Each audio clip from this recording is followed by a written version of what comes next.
His chosen name is Star-Lord. Well, his mother-given name. Like his nickname. His mother-given name is Peter. No, well, his like birth certificate name is Peter, but his mother called him Star-Lord. Because his father was from there. space. Yeah, Yes. she wasn't crazy. Although we learned some things. But spoilers. Yes. Find out next week on the Arrow of Guardians of the Galaxy. On the MCU time. I really liked Yondu. Oh, Arrow of Yondu. There we go. That's a podcast name. Yes. That works.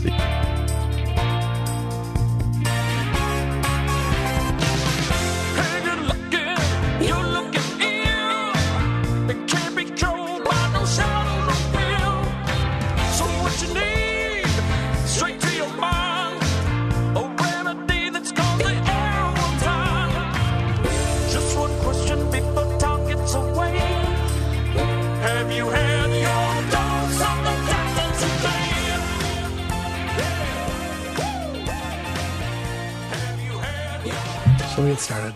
Let's get started. All right. Well, hello, everybody, and welcome to the Arrow of Time. My name is Matt. I'm Joseph. I am Gabe. And this is episode 133, is it? 32. 32, okay. Let's not get ahead of ourselves. Let's not get ahead of ourselves. I guess I was trying to forget this one. Oh, spoilers on what I felt about things. Well, no, so my big revelation was I didn't hate it as much as I thought I would. Right. You didn't hate what as much as you thought you would? Knock, knock. Who's there? I didn't Who hate it. indeed? Doctor Who. Oh, do they? Is that the point of this episode's name? Oh, I hate you. Who wrote this? Bartlett O'Neill. Bartlett. Mike Bartlett. Mike Bartlett. It was his first time writing for Doctor Who. He was a Dr. Noob. And his last. No. Oh, sorry. So here's to not hating it. Here's to Brian Bartlett. Here's to not hating it. Bartlett's beer. Bartlett has bite. Okay, well, so here's an interesting thing, Gabe. When did you find this out? Because you were quite vehement at our initial watching. You're like You threw things. You broke 2 TVs. you made a lot of statements after watching this. Well, no. So I actually, after watching it, didn't really hate it. But I thought I was going to hate it because I saw like a 30-second teaser that Moffat did introducing this by saying those creaks in the floor and the knocking of pipes. Do you know what it really is? Well, you're going to find out. The oldest thing. I'm paraphrasing, but the first thing. it was one of those things where Moffat is saying, we all hear these sounds of settling in houses and think it's the house settling. But it's not. It can also be temperature variances in pipes. So Moffat is basically trying to give people anxiety. Yes. That's what's happening. Let's see what is scary. Statues, shadows. Help me out here, people.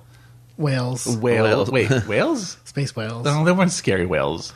They were killing people for a minute because we were torturing them. If you torture whales, they should kill you. That's not scary. You just give them what you deserve at that point. No, I know he's giving us other scary things. Hey, did you say angels already? Statues. Oh, yeah. Dust in your eyes. Wait, when did the whales kill people in that one? People were being fed to the whales. Except the kids, because the kids always come back just goopy. Yeah, I Because the whale thought wouldn't hurt that the was kids. more of the people thing. That was definitely the monster was us type situation. Yeah. Yeah. That was not particularly inventive. The monster is us. Ooh, it's my big twist. But it's fair to point out that Moffat didn't actually write this episode. But I do think Right. He was there is some influence. he went to Bartlett and was Cracks like, in walls. Yes. What else we got? You keep working on it. I can see Moffat coming up to Bartlett and he's like, Fireplaces. "Oi, you there? The creaks and the cracks. Explain it." It's a very bad Moffat. Sorry. I apologize. Explain the creaks and the cracks everywhere. Well, maybe it's bugs. Show whatever.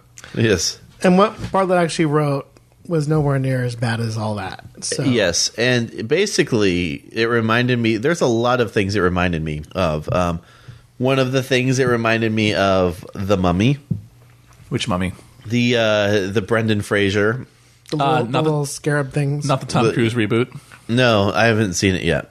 Well, no one has. Yes. It's out. It actually looks interesting. I'm interested in seeing this. Other than the fact that we already have it, the movie.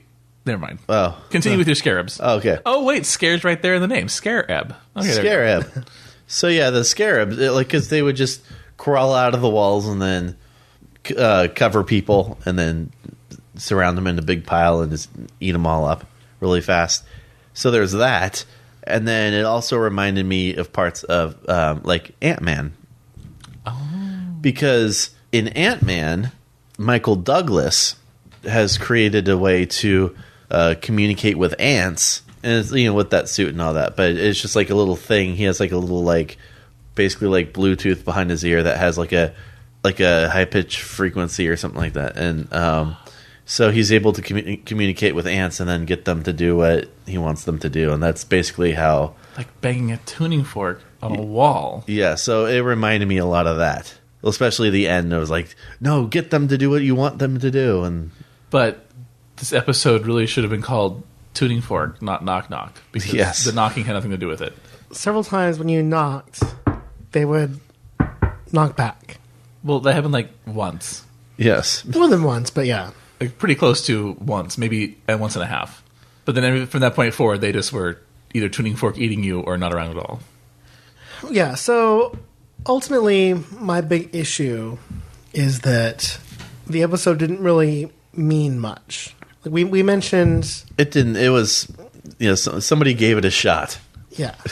I mean, it wasn't bad, Right. but I mean, it's not one of the ones that is going to go down as memorable in Doctor Who canon. It's sort of like reminded me of like Hyde and some of the Dollhouse one from. Oh, yes. Or Smile. Or Thin Ice. No. Or- I really liked Thin Ice, Somebody quick, name the first episode of the season. the pilot. Oh, that's right. Oh. I couldn't think of it. I also liked that one. So this has been kind of a bleak season, though, right? Bleak's not the right word. Not bleak. Okay. Bleak would incur an emotion. This season has been lacking in all sorts of emotions. I feel nothing. No, but so last week, Thin Ice was pretty good. I'm still in the. This is all holding pattern. Every episode this season so far has been in service of Moffat's little 2-minute little things on the end. Oh yeah, that's why I watch the episodes is for that. What's going to happen At this point? It's what's in the box. That's this season. Everything else is window dressing, and this was the window dressingest of them yet. Nothing happened. There were no stakes, and everybody lived. So why did we watch that? Not everybody lived. I actually wanted to see Everybody lived. older people that the immediate people that we know This lived. generation, all the people we immediately saw lived. Yes. Yes. It would have been really weird though if this house started spitting out like, "Oh, I'm from the 1920s." Yes, that would have been hilarious. I was waiting for that to happen. Just be like people from the 70s and like, "Hey, what's up, everybody? Let's disco." Oh, wait a second, everything's weird. I don't understand stuff. I believe the first iteration stolen was from the 50s. I'm sorry, I was off. The house was from the 30s or something. I apologize. But- The doctor said Yeah. 70-ish years, and going in 20-year increments, it was 97, 77, so presumably 57 was the first generation was stolen. Well, we won't mind that 70 is not divisible by 20, but No, 17, 97, 77, 57 would be the backwards order. okay, Yes. good. They never explain why it's 20-year chunks, but don't worry about that. No, and also it doesn't matter because everybody lives. Yes. Just this once. Just this once. Just this once. So if we can, I'll dive in a little bit to what I really liked. All right, let's dive into the Gabe liked this. So one of the things, because I went into this a little bit soured by the things I was seeing about it before. It was not good. This is Yeah. an example of the BBC marketing department missing the mark. Oh yeah. I was going into it thinking I'm going to hate it, but then I liked it. It was light. Oh yeah. I loved that he was playing Bill's grandfather, Yes. and like both of them were just the way you'd expect. Bill like like, no, go away. I'm trying to make friends here. And the doctor being kind of protective. And Oh, yeah, definitely. But then what really got me was pretty early on when they were touring the Haunted Mansion. And that's Disneyland. Yes. There was a line that reminded me so much of the Ghostbusters when one of the guys, I forget which one. Was it the big eye guy? I forget which guy it was, but he was like, oh, I love this place. When can we move in? I want to stay here tonight. And it reminded me of Ray and the Ghostbusters when they tour the firehouse. And he says something almost verbatim now. Oh, wow. Really? I have to go back and watch that then because I don't remember that. That almost immediately broke the ice for me because that was pretty early in like the first 5 minutes of the episode. And with me being so negative, I was like, okay, maybe I should reserve judgment, give it a shot. Yeah, because going into it, it was not optimistic in here about watching this episode. That is fair. Yes. Tough but fair. Tough but fair. Yes. So you really enjoyed that line. Is there any other parts that you really enjoyed? Yeah, all of it. I mean, I think that the little interplay between all of the housemates and each other and the doctor was great. There was the great little line of the one guy. Was it Harry? I forget the names. I should. Let's call him Harry. That's how gripping these characters were. There was a lot of them. There were 4 of them. 2 of them died almost instantly. 5 of them, or 6 of them, including Bill. 5 new ones. There's the guy with the big eyes that he had a necklace and was kind of twinky. That might be Harry. Yeah, something like that. And I'm pretty sure the guy that died first was Pavel. Yeah, that's Pavel. Yeah. I only knew that because he's like the only person's name they said more than once. Yeah. Because he likes to go into his room and listen to music. Yeah. And then there was Hunky McBeefcake. That was Hunky McBeefcake. He was the guy that... No, Pavel was not. Oh, that wasn't Pavel. I don't know. There was these characters made big impressions in my mind. Joseph, calm down. So there was... I am calm. There was the guy... The tall guy that liked Bill. I'm looking up the names now because we're clearly not prepared for this podcast. What are you talking about? That was Pavel. This is our... Pavel's the guy that died. He was also the guy who died. No. Nobody died. Everybody lived. Weren't you paying attention? Joseph. the guy that was flirting with Bill did so. That is Hunky McBeefcake. That's Pavel. Yes. No. He was the guy that was talking about Pavel likes to go lock himself in his room, listen to music. Pavel only got 5 minutes in the beginning of this episode. It must have been somebody we saw like for seconds, and then someone else we saw for a few more seconds. Because 2 of these people bit it real early. Yeah, Pavel was the one. He was the first guy that bit it because he's listening. He was like the pre-credits bit it, and then Hunky McBeefcake got a little bit more screen time. Right. Because he was flirting with Bill the whole time. And then I liked that little scene there when Hunky McBeefcake is flirting with Bill, and Bill's like, "Oh, I'm not really interested. You're not my type." And then my type is girl. Yes. And then he was like, "Oh, okay, yeah, cool." That was handled well, and it was fun. You know what that kind of reminded me of is, that character that Pete Davidson plays. He's played it a couple times where he's like the pool guy. There's Pete Davis, not Peter. Not. But this is on SNL. He was the doctor. At first he was the doctor. He was like the pool guy to. I'm forgetting who was hosting, but it was like this whole sorted thing, and he's like, "Oh no, but we can't." Okay, but no, we must do it. Okay, and it was just there was really no she was trying to express herself complicatedly to him, and he was just like, "Okay, all right," and whatever it was he was completely easygoing and agreed with it. There's almost no deeper thought process in that. Just like this episode. Yeah, and that's what Hunky McBeefcake seemed like. So Hunky McBeefcake was like, "Oh, you don't like me because you like girls? Oh, okay, cool. Well, I'll go cry myself to sleep now." His character was Paul, played by Ben Presley. Paul by Ben Presley. Ben Presley. Ben Presley. Rhymes with Elvis Presley, but Ben instead of Elvis. With the I like Ben Presley. It sounds rhymes. Yes. It sounds a little bit more English that way. Yeah, but I mean, Benson's Presley. Not Ben. This is Benjamin. Hello, Benjamin. Oh, that's who she's talking about. Really? No. No, but I actually thought that they did a good job with keeping the characters all distinct. Yes. That's a big challenge, is populating your story with lots of different characters and keeping them all unique. When you kill them all within 3 minutes, it doesn't matter. They did not all get killed. It was Paul was like the charming, tall, masculine one. Possibly Irish one. Almost oh yeah, he had an accent, didn't he? Yeah, I couldn't place it. But almost instantly, when there was issues like cropping up, they're like, Paul, go check it out. And he was like, why me? You're the tall one. Yes. You're the biggest one, and you're the most. Or did we say he's the most expendable? He's the most expendable. I think we said that. Yeah. But I mean, I liked that. I mean, Yeah. I appreciated the diversity of the characters. There was some good diversity amongst the characters. Also, one thing that I noticed about this is just the look that this was of like the production value.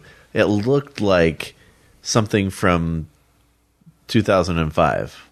Like it looked like a Christopher Eccleston episode. Just by the way, like how when Moffat took over, things were just like a little bit more darker, and they were like so like crisp and refined, and it was just like it had this maybe even kind of like a muted sense. This seemed a little bit more.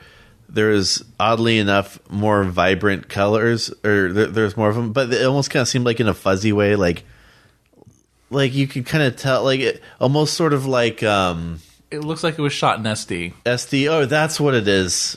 It has like that fuzzy kind of quality. I'm not sure I would say SD, but it almost looked, especially the early outdoor shots, almost looked grainy, like film grainy. Yeah, and that's something that for most of the Moffat era, it's been like super crisp, like digital HD crisp. Yeah, so that was one of the things I noticed. So I'm like, are they trying, or did they just run out of money? I think that added to the horror-like aspect. Oh no, it's SD again! Ah! It definitely wasn't SD, but I think that film grainy look, I think, adds to the tone they were going for.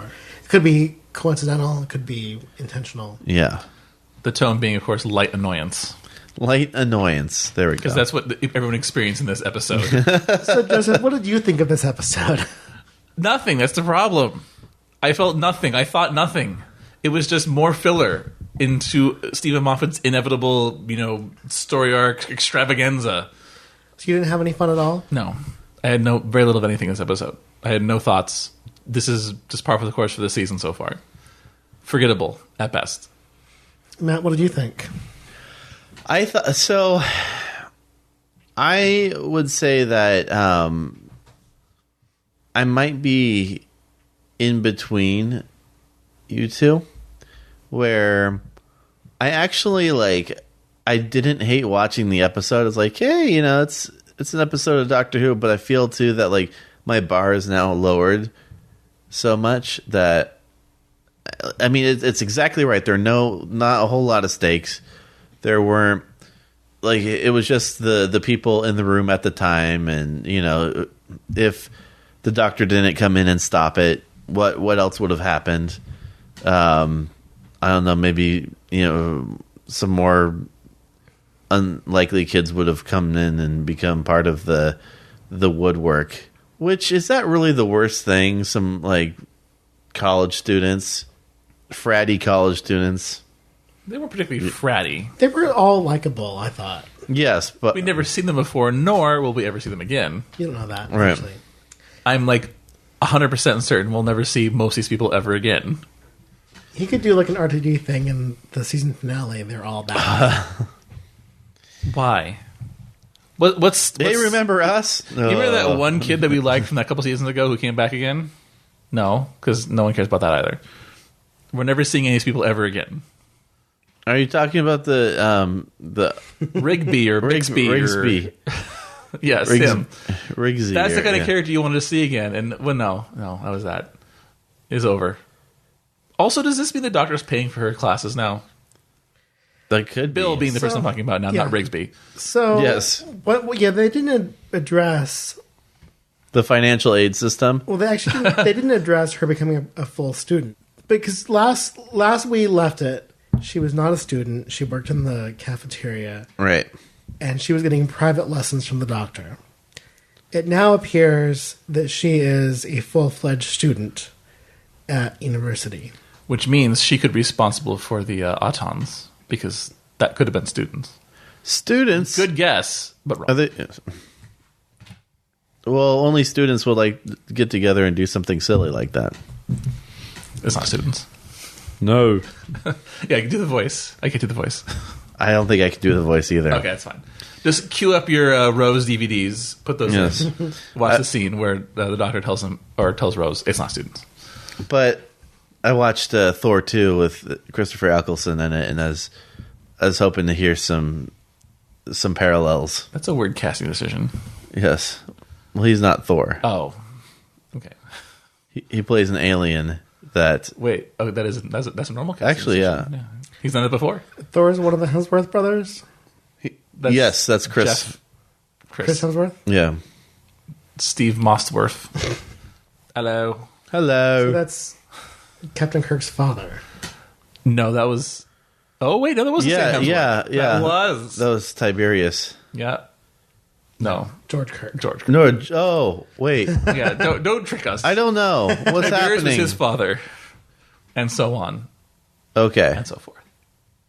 Anyway. So, one of the things, going back to the beginning of the episode, I mentioned Bill being a little embarrassed of the doctor. Because they all know the doctor, because he's a professor at university. They all say the doctor. Yes. And she's embarrassed and wants to be able to make friends like normal. So the doctor wants to bring the TARDIS into her room to make it easier to move her stuff in. And she was like, God, no, leave it outside.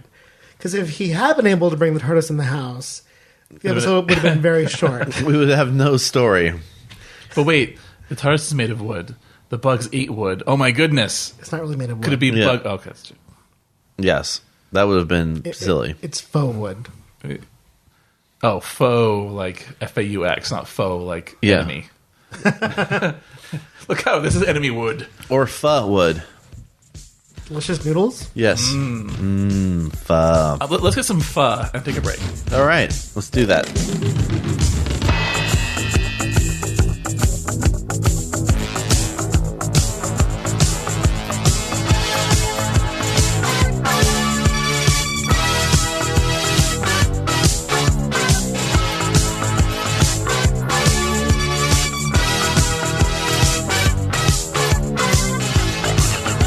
I don't wanna lose you. This good thing that I've got. 'Cause if I do, I would surely lose a lot. 'Cause your love is better than any love I know. It's like thunder, lightning. The way you love me is frightening. You better know. Onward, baby.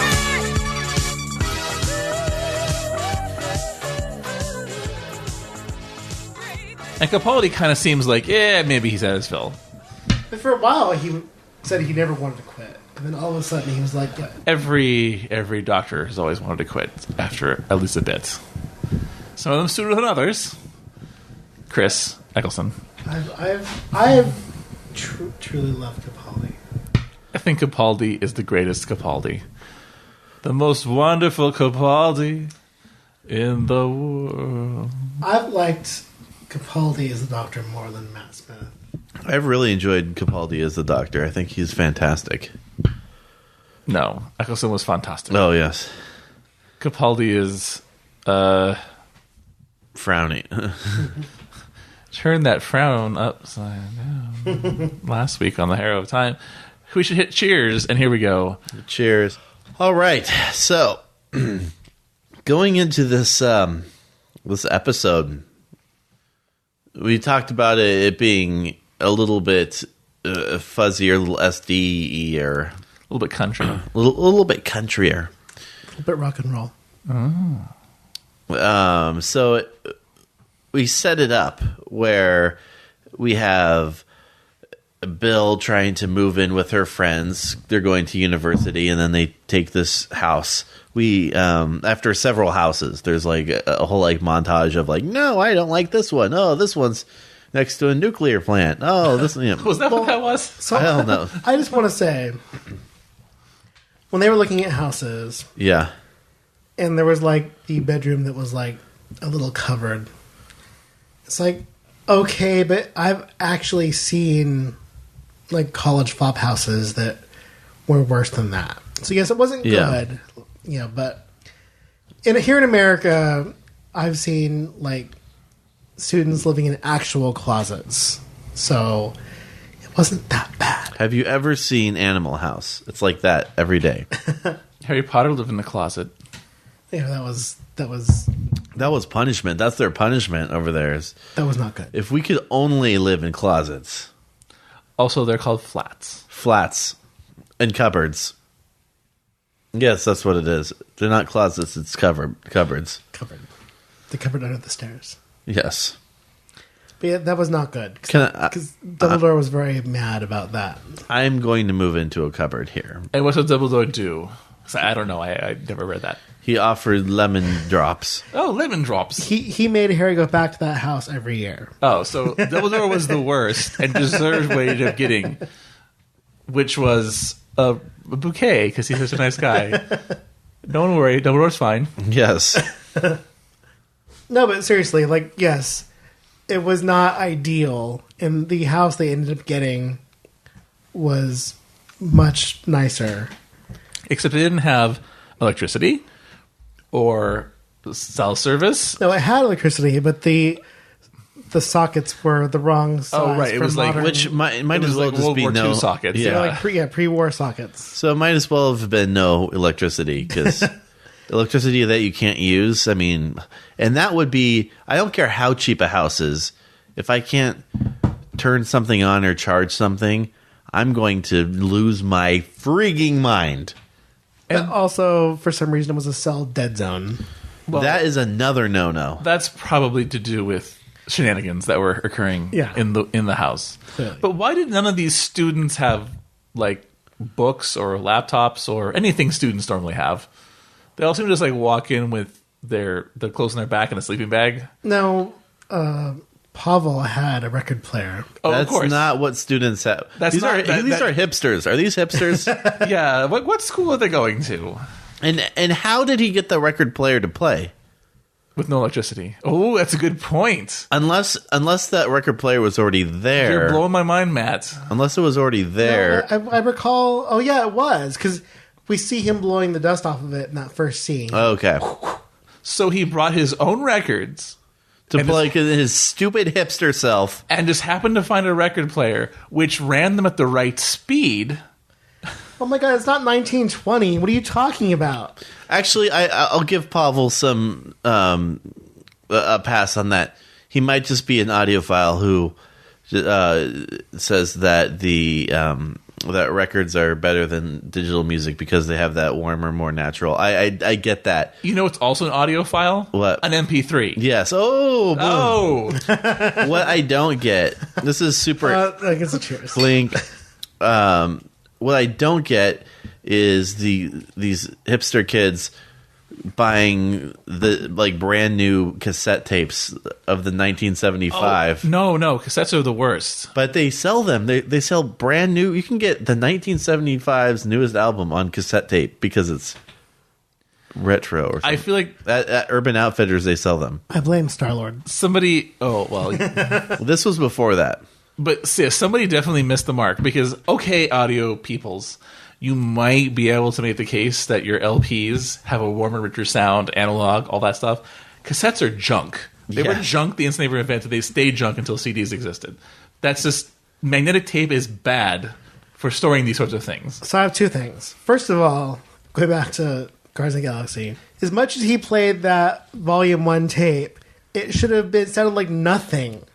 Well, if you watch the new movie, there seemed to be the capability they did have to copy them because they were able to play the same songs that he had on board the ship. Okay. So they could make somehow more tapes. They just couldn't make more players. Second of all, talking about sound, how about that binaural sound? Oh, I wait. loved hearing two things with ears on my head. Oh, wait. Was this the one with binaural sound? This was the one. Oh, are we doing this podcast in binaural? No, currently we're not. Right now, this is going to be mixed down mono. But if you want to, we can try. Hey, Joseph, I'm over here. Oh no! Now I am over here. Oh wait, I'm panning. That is look Look at that that's panning. But we did find out that it was more of a thing than we thought. but not much. Yeah. Is that why everybody was always stepping on things, going, "Ooh, creak! Hear the creak? That's stupid! Oh my gosh!" So basically, there's a slight conflation between stereo and binaural. Yeah. And this is because of the conflation between monophonic sound and monaural sound. Monaural. They sound like they mean the same thing, and in practice they do. But monophonic means one output, and monaural means one input. So, by extension, stereophonic means two outputs, i.e. the things you put around your ears, like Matt currently has on his head right now, who he's listening to our fantastic stereo sound. Binaural means two inputs. Now, it seems like a small distinction, but the inputs must be separated by human ear distance. That's the difference. Just like stereoscopic vision is two cameras separated by eye distance. So it seems to me that the best solution is to always have two inputs and two outputs. Well, right? the problem is that we have multiple inputs when we record audio. We have multiple inputs right now. We have 3 inputs. But they're not producing binaural sound because each one of them is just recording us directly as a track. One single track. That's going to get mixed down into a probably mono, but potentially stereo mix. Binaural sound puts the microphones on two sides of an actual human's head, like a dummy head, so that it blocks the sound from the opposite direction.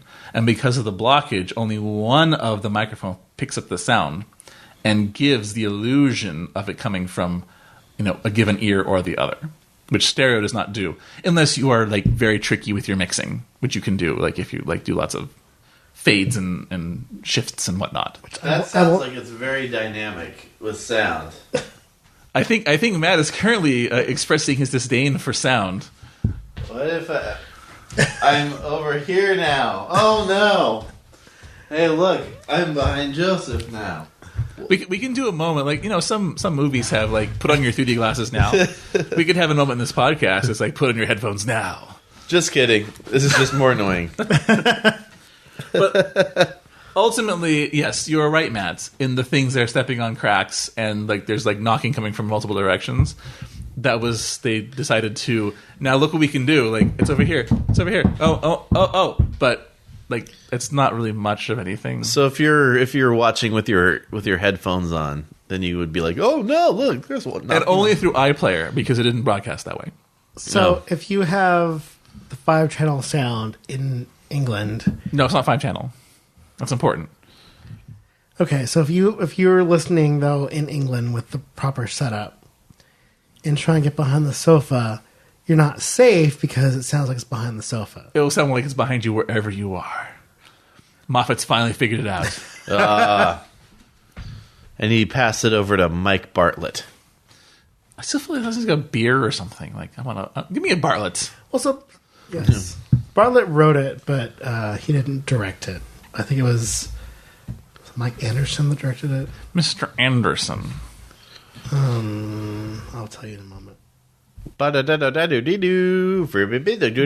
Anderson. Bill Sorry, Anderson. I was close. That is not copywritten because Sorry, Bill. That's right. You performed your own performance of that, and YouTube shouldn't catch that. And I messed up the music of it, so it's a sound alike. Perfect. So there, we do have this. There's a good cast of people, and there is a creepy guy. David Suckett. Or Dave, Suckett. what? David Oh my. Suckett. Suchet. Sucket? That's a sachet. Suchet. Suck it. It's David Suckett. Also a creepy guy. He was the landlord. He was the landlord. He played the landlord. Landlord Yes. versus Time Lord. Only on Doctor Who. So he was very creepy, and it was odd that nobody picked up on it. I think it's interesting that as suspicious as this guy was and how kind of creepy everything was, that especially Bill was like, what? There's nothing wrong going on here. It's like, really, Bill? You're smarter than that, really? We have this super creepy landlord guy. Everything is just like weird and odd all around you. You're not...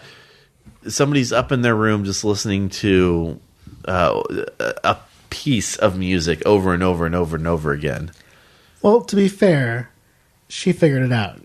She did, but she was trying to bat the doctor away a lot and get him out of here. No, nothing's going on. Right, because, again, when you are like that age, about 20... You're of a certain age. No, but when you're that age, you don't want to be seen with your parents, even though the doctor is not related to her. As A time-traveling alien that you go on adventures with, I would... No, but again... Yes, please meet my time-traveling alien friend. And- He can travel through time. Did I mention that? As an orphan, the doctor is as close as she has right now to a parental figure. But when you want to be with your friends, you don't want to be seen with your old parental figure. With your old, boring, parental, time-travel-y figure. It's true, though. I mean, think about it. Everybody else has very much enjoyed the doctor's presence, except for Bill at this one episode. So, I'm saying that Mike Bartlett isn't quite sure about how to write Doctor Who yet. well, no. Actually, I think that he did a very good job with this, especially because the rest of the housemates seemed very happy to have the doctor's help. Yes. But there was the point when he and Harry, or whichever one. No, but they were like Paul. Cast of thousands here on the Doctor Who show. Harry. Doctor and Harry were like trying to survive together, and Harry was like fully accepting of like, okay, this professor here is my savior. Yeah, and I think too, there's that turning point where the doctor and the landlord were talking, and it was very apparent that the landlord was weirder and creepier than the doctor. And what's her name said, "Oh, I like him more than the landlord," or something to that effect. I don't know. I didn't watch the episode. Well, no, but Cheers to that. as I was saying, Bill does figure it out, because once we discover the wooden daughter, Yes. or at the time we thought daughter, But it's actually a mother. right? But Wouldn't, but we're not there yet. Bill throws it out there, but what about him? He's not wooden. And the doctor was like, "Oh yeah, right," and then instantly figures out that he is actually the son, and he's been keeping mother alive by kidnapping college kids for like 70 years ish. We're also Yeah. not too clear on why that's the case either. Probably one of my big problems here is that they do. I remember clearly they said 70 years, but since we're going on 20-year increments, they should have said 80 years or 60 years. 70 years was an odd. It's almost like this guy doesn't know what he's talking about. He might not be very good at this. I'm just throwing that out there. So This could be British math, though. Maybe in British math, 70 is divisible by 20. it's not, though. Because they do something weird with billions and millions. I always get confused. Oh, a million. Yeah, it's like a little bit different. Now, these are the kinds of little like quibbly things that in America, when we do 24 episodes a year, we somehow still usually get right. Yeah. Doing 12 episodes over the course of 2 years, they couldn't quite figure out, but, whatever. No judgment. No judgment. Can I judge? I did think that it was a nice little standoff between the two, and the landlord asked if he signed the contract. That happened. Just kind of checking in, like, oh, did you sign the contract? I'm like, are you going to be staying here? And I think that they're going to be fine on their own. I'll look after them and all that. So, yeah, so that was a weird moment, but it was a kind of a fun, like, show off between this kind of nefarious little character and the doctor kind of figuring him out, which was fun. I like it when the doctor figures somebody out. Yeah, me too. But again, it was actually Bill that was the catalyst, because the doctor surprisingly was clueless until Bill gave that little clue. So that is a little unusual. He started to figure him out, and then Bill did most of the footwork. It was almost like the doctor wasn't written to how he usually is written, being clever and figuring things out. I mean, for most of the time when the doctor was separate from Bill, he was like doing the proper doctor things. It's almost like this author hasn't written for Doctor Who before. But once he was up in the daughter's / mother's chamber, the doctor was like a bit daft. He was. Yes, quite daft. But like, there were some lines like before when Harry was scared and the doctor Harry was scared a lot, and I think that they cast him because of his big eyes. He's like Gowron. I mean, so he did this, like, it's just like his eyes bugging out the whole time and him looking nervous. And then he did the classic thing at the end that it's like you're not supposed to do. To run away. Yeah, run away in a panic. Right. But, like, one of the things the doctor told him, was don't be scared. And Harry was like, why? And the doctor was like, it doesn't help. And that's the doctor being the doctor. Like, this guy, Bartlett, got those lines right. It wasn't really until... But I thought that was one of the lines where I'm like, wait, really? Because didn't the doctor recently say something about being scared, and that's It's a survival mechanism, yeah, something like that. It's the oldest thing, the best thing, the first thing. like it's like being scared is like helpful, or being scared is what keeps you alive, isn't? We know the 12th Doctor is petulant. We know that the 12th Doctor, kind of changes Maybe he's just senile.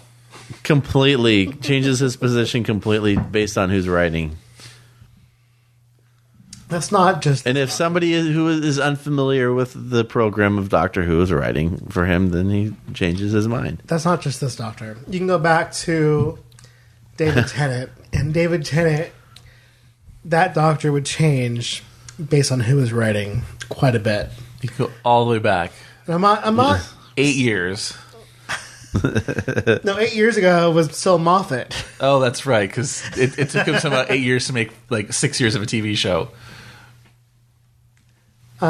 Yeah, so I don't mind that. I mean, I didn't feel like the Doctor was out of character. Yeah, I will give you that. Like that line was very Doctor-ish, but that was one of the things where I'm like, wait a second, I thought that recently, like in Smile, I think that he said the opposite thing.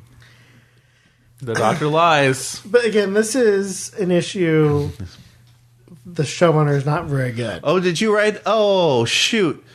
So you wrote that in your episode. I actually wrote the exact opposite in my episode. Oops. See, Well, there's no time to fix this. We only have like 2 3 years. months per episode. yeah.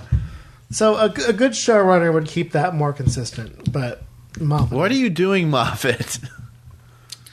Nothing. He's like planning like the next season of he's Sherlock or in something. in his office with his little figures, like making little battles on his desk. Yes.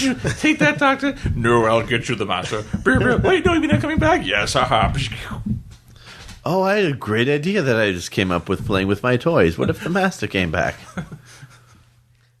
So we've been like dancing around. We've been dancing a We've lot. been the doctor dancing. I think we already kind of spoiled the ending that the daughter was actually the mother. Really, I mean, there's not a whole lot that really kind of happens in this episode. It's more of like a Scooby-Doo-ish kind of episode. I would have gotten away from it with him and a few meddling doctor. He pitchforks like the wall a couple times, and it's like, what is he doing there? Oh for? no, tuning fork. Or tuning fork. Pitchfork Yeah, is pitchfork. very different. Yeah. But it's so funny because it's like you're trying to figure out the pitch. Like you would use that fork to go, oh, this is the pitch. Mm-hmm. But he's using it kind of not but quite you right. Yeah. Yeah. Anyway. So we've been hinting. So basically, the bad guy, the caretaker, reveals to the doctor, kind of reveals that he's using these little alien creatures to keep his daughter alive. Right. So then Bill figures out, Wait a moment. well, no, he's human. So if he's aging like a human, how does this work? And the doctor figures it out. And that's the twist. And I kind of get the impression that Bartlett was going for like a Night Shyamalan twist, but it didn't quite pay off the way I think he thought it would. No, it did not. Yeah, it was. It definitely was a twist, but it wasn't like It's a twist. it's a twist. But it wasn't anything that was like soul shattering or like it didn't like spin your head around or bend your mind or break your brain or whatever the internets are saying right now. It's not break the internet. It did not Yeah. defenestrate my ego. I don't know. Yeah, no, That's a Guardians of the Galaxy reference. I saw that movie recently. I mean, not soon. Who knows? Time is wibbly. Wobbly. And yes, So yeah, it was one of those things where I'm like, you get a C for effort. That's what this episode was, a C for effort. Well, so- I didn't hate the episode. There's a lot of worse episodes, and I was like, oh, okay, this is, I would entertain this episode again. I'd watch it again, but ultimately it's just like, yeah. So the big reveal was basically your familiar relation was a little bit different than we thought. That's not actually. So Wait a second. You're still related and you still love each other, but it's a different direction than we previously considered. that's not your daughter, that's your mother. So, but you still obviously are in a position of caring. Well, the other little twisty thing that happened was we assumed everybody died, but everybody lived. That has never happened before. I don't know about you, but I am really impressed that on an episode of Doctor Who, especially one under the purview of Stephen Moffat, would be an episode in which that not just one, but all of the characters would somehow survive the ordeal in methods that you had not previously seen. I.e., their states were reversed to one of life, where previously they would have been considered dead. That is unusual. Never before. Good job, Mike Unprecedented. Bartlett. You might one day you might be a young Stephen Moffat. Oh, God, please, no. Don't do that though. So we flash forward to Arrow Time episode 663. Stephen Bartlett's a showrunner. He did the stupid "you live every time" one. What's that one called? You only live this time. You only live this time. So, as I've said, I really liked last week's a lot because I thought it was very meaningful. This week's episode, I wrote down. Actually, we were, I think, at brunch. Joseph and I were at brunch, and How was it? Oh, it was delightful. it was decent. Yeah, where'd you go to brunch? Tara. Oh, I miss Tara. Oh, brunch. By Terra, we mean Earth. I haven't had a Sunday brunch in quite a while. It was not bad for me. They don't have a lot of veggie options. I'm a vegetarian, Oh, folks. I want a brunch Sunday. Ooh, a brunch sundae with that Dessert. It's like mashed potatoes with like eggs and bacon and like it's like set up like a sundae, but it's a brunch. That sounds delightful. So we were at brunch, and I was trying to like find like the essence of this episode, the meaning. And the meaning I came down to was basically, if it seems too good to be true, it probably is. So if, this mansion is renting at an unbelievable rate, don't take it. They're probably going to feed you to the mansion or something. But further, if we take this to its complete conclusion, if it's too good to be true, it probably is. But also, it'll result in slight inconvenience for you in the end. Way to close that. Yes. So, that definitely was an episode. There was knocking. There was parts of knocking on it. There was at least 2 knocks. Yes. At least. There's lots of panels. And we didn't mention the vault yet. Oh, that's right. Well, now let's get to the actual story for the season. The thing that we care about, yeah. So apparently the master's inside of a box underneath the school. A vault of the school. Whatever. So we're pretty sure that it's the master. It has to be. Who else is the doctor talking to? Probably Missy. It could be Missy. Now we already know Sim's showing up. And So is that the Moffat misdirection? Because Moffat purposely showed us the master on all of the previews and stuff, and said, "Oops, well, nothing around nothing around the offices of Doctor Who stays secret for very long now, does it? Oh well, better get that out." Or whatever he said. That's pretty close, actually. Yeah. But Sadly.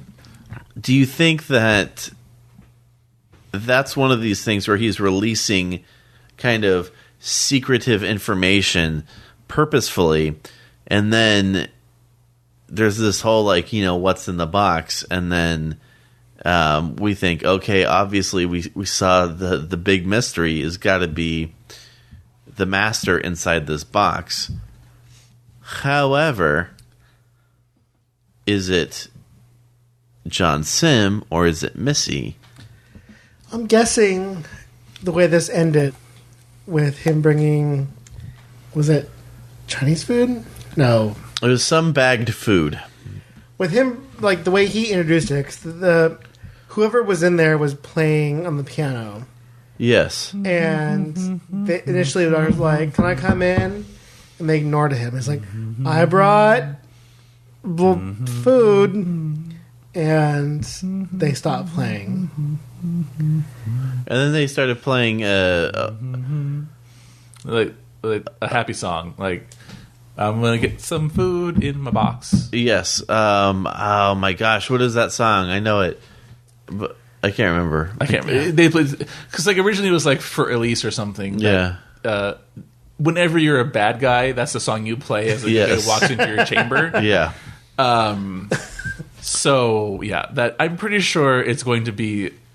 It's going to be something stupid. That's all I know. I'm gonna put my money on that. Where's my money? Is this money? There, I put it down. It's going to be Karen Gillan. Oh my goodness, That'd be amazing. She's going to say, I bet "This is going to get complicated." Yes. She doesn't talk like that, Matt. Oh, Doctor. This is going to get complicated. I don't know how she talks. Scottish? Oh no, she doesn't even talk Scottish. She is Scottish, though. She's Scottish. Yeah, but Amy didn't talk Scottish. Only Amelia did. Amelia was like indecipherable. So, Nebula. in Guardians of the Galaxy, how much did the one last guy, like when they were on the planet and he was up by himself, how much did he remind you of Arthur Darvill? Okay. Spoiler alert. Skip 30 seconds if you don't want to hear us talk about the guy from Guardians of the Galaxy. Now that you said it, yeah, like when he was like eating soup up in the And singing along like soup. yeah, actually, yeah. He was like a little bit more attractive Arthur Darvill. That's Ooh, improbable. what? He had really Arthur- bad teeth. No. Arthur Those were not his real teeth. Arthur Darvill's incredible acting career. Yeah, that was a good episode. Yes. Well, we have to leave this whole segment anyway because we just gave spoilers for Guardians of the Galaxy 2. There's not spoiler. There's a guy that eats soup There's a and planet and a guy that eats soup. We said too much. I know how these spoilers work. Okay, so what Nebula's in the second one? Even Yeah. that's too much. all right. Whoa. Okay, so let's record a thing now and we'll put it in earlier. Good job. And we're back. Did we ever leave? There's no way to know. Yeah, Ooh, it's timey-wimey. timey-wimey. This episode could have been recorded over the course of weeks, and we just edit one word every minute. Right. You can't possibly know the difference. I like to drink a banana cocktail. We're not in the red room. Well, that's right. Oh, but we are at this point now, like less than 2 weeks, or about 2 weeks from Twin Peaks. So we're gonna have yes, hand rub cast. Yeah, I bought it. That podcast you like is coming back in style. Oh, the arrow of crime. That could be a lot of things. It could. Oh, Yes. now I'm thinking about that. Could we be different podcasts with just replace time with other words that rhyme? Oh, we could. The arrow of Black Lodge. No, we Oh. ruined it. That's fine. It's just, I wanted it to rhyme. Oh, okay. The arrow of pie. Nah, close enough. Okay. I'm trying to think of things that Arrow would. of pine. Pine? Pine. Chris Oh, the arrow of pine. Well, we'll workshop that, folks. We'll be back next week as the Twin Peaks podcast. You'll never know. Yes. Who knows? It'll be fun. Well, speaking of next week, Next week, what's going on next week? we have, I think, our podcast favorite writer, Jamie Matheson. Jamie Flatline Matheson. Is that what he did? Jamie Flatline Math. Also, Jamie. It's another episode he did. Oh, Mummy. Mummy on the Orient Wait, Express. don't kill me. Yes. So we have 2 good episodes in his repertoire. So 100% of the time he's hit it out of the park. Can he do it a third? I'm hoping. Well, the thing is that the episode trailer was edited in such a way to continue Moffat's "I'm going to scare you," but I'm hoping the actual episode is more meaty. And Right. he does a good scary episode. Because Flatliners was good, right? Flatliners is a different show. That's the show about the 2-dimensional kids. They're trying to get through life, but they don't quite fit in. So everything Matheson's done, I've liked. So I'm very hopeful Yes. that Oxygen will be equally good. Oxygen. It's a lot like Breathe. And I'm also hoping, Don't breathe. Or Don't even Deep Breath. breathe. That's what it was, yes. because Moffat's preview of Knock Knock gave me a bad feeling about the episode. Yes. I'm hoping this trailer is similar, where it's like they want to go for a direction that the writer is like, nope. Nope. But still, even though I enjoy Matheson's previous work, it has things, zombies, skeletons, whatever, animated by spacesuits, which where have we seen that before? Stephen Moffat. Stephen Moffat. Why don't you guys do all of the things that I did before? And it would be like a revisitation of me and my genius. But don't do them as well, because otherwise people might think less of me. I'm Stephen Moffat. I mean, I can't do voices. I'm Stephen Moffat. Stephen Moffat. That's right. I've got a tad coming out. Again, with the editing on this. Oh, I've got the crap on deck that would choke a donkey. so Matt, do you have... Sorry. WhoTube. Please tell me of a WhoTube. I don't answer that question. Oh. To everybody. Hey, Matt, do you have a WhoTube? I do, Gabe. I do have a WhoTube. Let me... Punch it up on your information phone. Oh my gosh, I'm It's getting so static. What's going on over here? Oh, look, this phone is amazing. It's like svelte. So this WhoTube is called Breathe Me. Hey, folks, do the giggles. This is somebody's... We are now... This is somebody's authoring that they did out of passion. Anyway, I think that Breathe Me might be the song that they chose. Breathe Me, Doctor Who music video by ASE Cooper 222. So anyway, it's a fun little jaunt. It is kind of a mellower, like the song is beautiful and it's very like kind of full and orchestral at parts. It gets it's a little bit moody, a little bit of an emo, but that's what you get with the ninth and 10th Doctor, and that's mostly focused on. I'll have to find some in the future. I'll get some brighter, happier ones, but this one is really nice too. I really dug it, especially at the end. It like picks up and it's like, oh, that's so cool. So, I am a sucker for all those. It's the David Tennant looks. He gives the sad eyes. So it works so well, and I think it basically focuses on the Rose timeline throughout her whole entire tenure on Doctor Who. So there you have it. Go check that out. It's a fun video to watch. It's very inspiring, and it can take you on another journey.